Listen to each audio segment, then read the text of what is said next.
Hello, welcome to Better English in Tacoma. My name is Linda, and today we're going to continue our series on effective communication by looking at intonation in questions. We saw in our last video that there are three main intonation patterns: a rising intonation where our voice goes up, a falling intonation where our voice comes down, and a partial fall where the voice just comes down partway.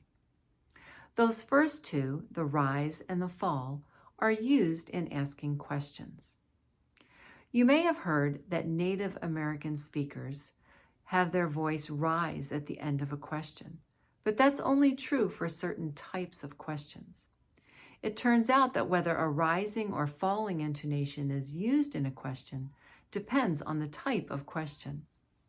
So today we're going to look at three categories of questions and see what intonation is used for each one. First, we have closed questions. These are questions that can be answered with a simple yes or no. They may not actually be answered with those words, but they could be answered with just a yes or no. They often begin with the words do, did, are, is, have, can, and would. And closed questions use a rising intonation. Let's look at some examples. Did you like the movie? Did you like the movie? Rising intonation. And notice that because movie is a two-syllable word, we can actually step up in pitch between the syllables. Movie, movie. Did you like the movie? It's a step change in pitch. Here's another example. Are you going to the store? Are you going to the store? My voice still rises, but store is just one syllable, so it's hard for me to step up. Instead, I use a glide or a slide. Store, store. Are you going to the store? Let's look at one more example. Is he coming with us? Is he coming with us? Again, my voice rises. Us, like store, is a one-syllable word, but it's too short for me to do that slide. So I step up from with to us. Is he coming with us? With us? So rising intonation on closed questions.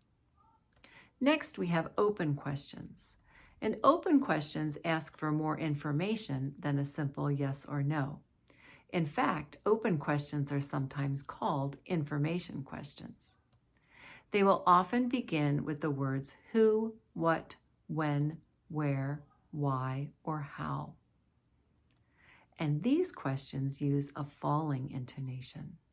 Let's look at some examples of these. What did you like about the movie? What did you like about the movie? Movie, going down in pitch. When are you going to the store? When are you going to the store? Store, sliding down. Why is he coming with us? With us. Why is he coming with us? Falling intonation, step down from with to us. So one of the reasons that open questions step down at the end, have that falling intonation, is to signal the listener that we're ready for them to respond. Another reason is that we're interested in the first part of the question. Let's look at another example. What are you eating? Here we're interested in which foods that person is eating. The stress or the interest is being placed on the what. We can leave the last three words of that question exactly the same, and instead we can ask, when are you eating? Or where are you eating? Why are you eating? So our emphasis is on the beginning of that sentence, the information question word, and that's why it will have a higher pitch and a little bit more stress.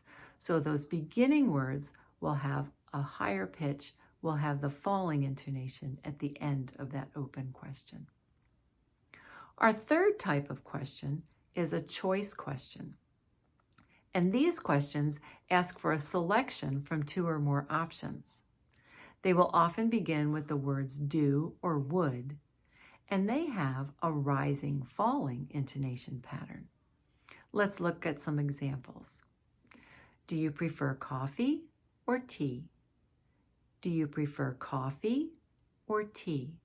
Rising intonation on coffee, falling intonation on tea. Would you like milk, sugar, or both? Would you like milk, sugar, or both? Rising intonation on milk and sugar, a falling intonation on both.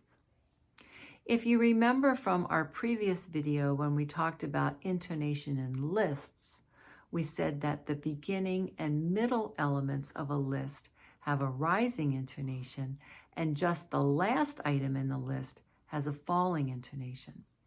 Basically, choice questions are listing options for you to choose among, and that's why the intonation on the first and middle items will be a rising intonation, and just that last item will have a falling intonation.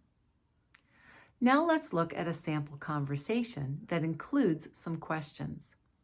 I will read through the entire conversation, and then we'll go back and look at it line by line to see what the intonation patterns are. Would you like some dessert? Sure. What do you have? I have cake and pie. Which would you like? Pie sounds good. Would you like apple or blueberry? Blueberry, please. Can I help? Now let's look at it line by line. Would you like some dessert? This is a yes or no, closed question, rising intonation. Dessert? Response is not yes or no, but it could have been. So our answer of sure is a statement, falling intonation. What do you have? Falling intonation because it's an open information question. I have cake and pie. Statement, falling intonation. Which would you like? Falling intonation. It's not a yes or no question. Pie sounds good. Statement, falling intonation. Would you like apple or blueberry? This is a choice question, so our intonation is rising on apple and falling on blueberry.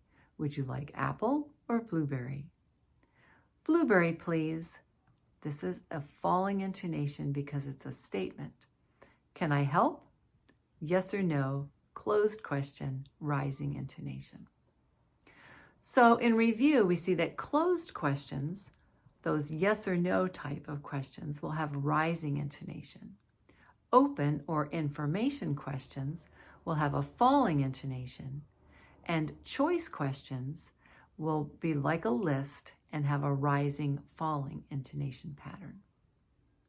I hope this has been helpful. Remember that one of the best ways to learn about intonation is to listen to native speakers and try to match what they're doing with their intonation. Have a great day, and we hope to see you again on Better English in Tacoma.